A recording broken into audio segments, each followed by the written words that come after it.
Hello friends, this video tutorial just showing how to set stock alert. Stock alert എങ്ങനെ set ചെയ്യുമെന്ന് നമുക്ക് നോക്കാം. Retail ID സോഫ്റ്റ്വെയറിലെ stock alert എന്ന് വെച്ചാൽ ഇപ്പോൾ സ്റ്റോക്ക് ഇത്ര നമ്പറിൽ കുറവാണെങ്കിൽ സോഫ്റ്റ്വെയറിൽ നിന്ന് അലർട്ട് മെസ്സേജ് കിട്ടും. അപ്പോൾ അറിയാൻ പറ്റും സ്റ്റോക്ക് തീരാറായിട്ടുണ്ട്, റീസ്റ്റോക്ക് ചെയ്യണം എന്നുള്ളത്. അപ്പോൾ എങ്ങനെയാണ് സോഫ്റ്റ്വെയറിൽ റീസ്റ്റോക്ക് ചെയ്യാനുള്ള ആ ഒരു സ്റ്റോക്ക് ലിമിറ്റ് സെറ്റ് ചെയ്യുന്ന നോക്കാം.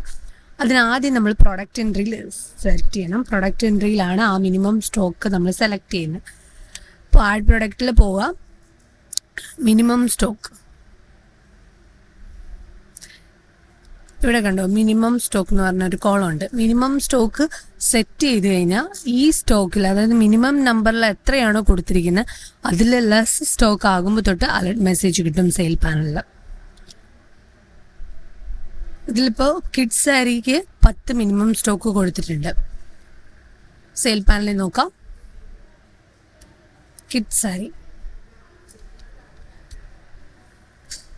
സാരി ഇപ്പോൾ ടോട്ടൽ ക്വാണ്ടിറ്റി കാണിക്കുന്നത് 25 ആണ്. 25 ക്വാണ്ടിറ്റി ഉണ്ട്. ഇപ്പോൾ ഇതിൽ 10 കുറവായാലേ സ്റ്റോക്ക് അലർട്ട് കിട്ടത്തുള്ളൂ. അതുകൊണ്ട് കിഡ്സ് സാരി സെലക്ട് ചെയ്തു. ഇവിടെ ക്വാണ്ടിറ്റി 16 കൊടുത്തു. ഞാൻ ആഡ് ചെയ്തു.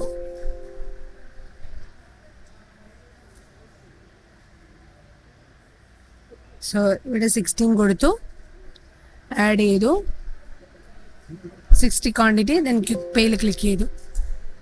കണ്ടോ, മിനിമം സ്റ്റോക്ക് ലിമിറ്റ് ക്രോസ്. ഇതാണ് മിനിമം സ്റ്റോക്ക് അലർട്ട്. അപ്പോൾ നമ്മൾ എത്രയാണോ ക്വാണ്ടിറ്റി കൊടുക്കുന്നത് മിനിമം സ്റ്റോക്കിൽ, അതിൽ ലെസ് സ്റ്റോക്ക് ആകുമ്പോൾ തൊട്ട് ഇതേപോലെ സെയിൽ പാനലിൽ സ്റ്റോക്ക് അലർട്ട് കിട്ടും. അപ്പോൾ മനസ്സിലാവും റീസ്റ്റോക്ക് ചെയ്യാനായിട്ടുണ്ട് ഈ പ്രൊഡക്റ്റ് എന്നുള്ളത്. ഇങ്ങനെയാണ് നമ്മൾ സ്റ്റോക്ക് അലർട്ട് സെറ്റ് ചെയ്യുന്നത്. ഇപ്പോൾ സ്റ്റോക്ക് അലർട്ട് ഇങ്ങനെ സെറ്റ് ചെയ്തിട്ട് വന്നിട്ടില്ല എന്നുണ്ടെങ്കിൽ പേയ്മെൻറ്റ് ഓപ്ഷനിൽ പോയിട്ട് ബിൽ സമ്മറി ഓപ്ഷൻ ഉണ്ട്. ബിൽ സമ്മറിയിൽ പോയി പ്രൊഡക്റ്റ് ഇൻഫോ സെലക്ട് ചെയ്യുക. ഓക്കെ, പ്രൊഡക്റ്റ് ഇൻഫോയിൽ നോക്കണം, ഇവിടെയാണ് സ്റ്റോക്ക് ലിമിറ്റ് അലർട്ട്.